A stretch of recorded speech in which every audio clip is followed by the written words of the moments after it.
నిన్న మన ఒక అపార్ట్మెంట్కు సంబంధించిన చర్చ జరిగింది. ఎందుకంటే అక్కడ జర్నలిస్ట్ మిత్రులు ఉన్నారు.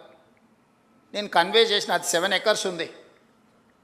ఆ 7 ఎకర్స్లో మూసీ నది ఒడ్డున, ఈసా నది ఒడ్డున ఉంది. అది నదులకు బఫర్ జోన్ 50 మీటర్లు, నాలాకు బఫర్ జోన్ 10 మీటర్లు.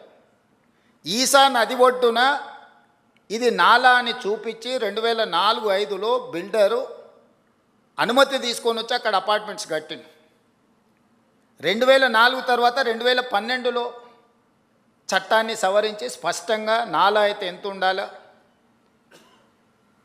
చెరువులు అయితే ఎంత ఉండాలి బఫర్ జోన్, నదులైతే ఎంత ఉండాలి బఫర్ జోన్, కేటగారికల్గా చట్టాన్ని మనం ఆమోదించుకున్నాం. శాసనసభలో 2012 నుంచి యాక్ట్ మనం ఇంప్లిమెంట్ చేస్తున్నాం.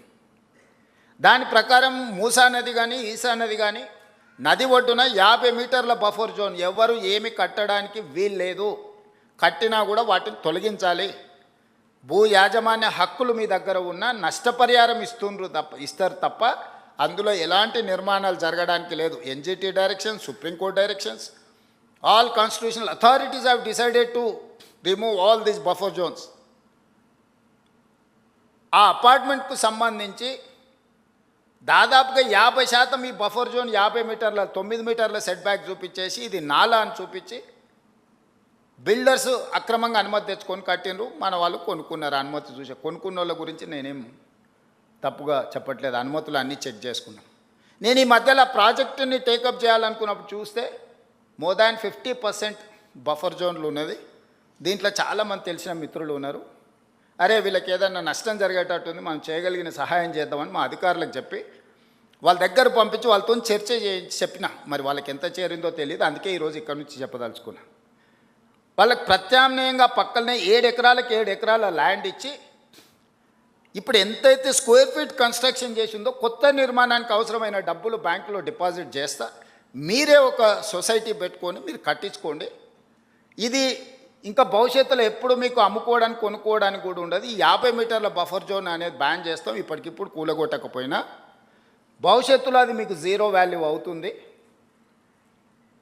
మీ మేలు కోసం మీరు నష్టపరిహారం తీసుకొని మీరు వేరే దగ్గరికి వెళ్ళి కొనుక్కుంటాం అంటే మీ ఇష్టం.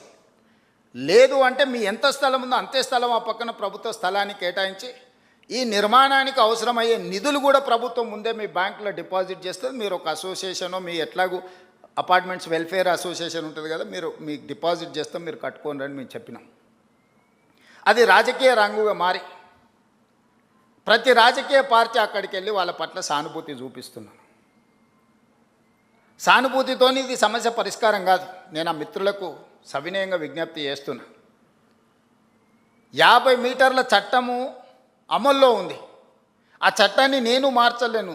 నేషనల్ గ్రీన్ ట్రిబ్యునల్ నుంచి సుప్రీంకోర్టు వరకు ఇచ్చిన గైడ్లైన్స్ ప్రకారం ఏర్పడింది. ఆ 50 మీటర్ల బఫర్ జోన్లో ఉన్న అన్ని అపార్ట్మెంట్స్ జీరో వాల్యూ, నివసించడానికి పనికొస్తుందేమో కానీ దాని ఫైనాన్షియల్ వాల్యూ జీరో.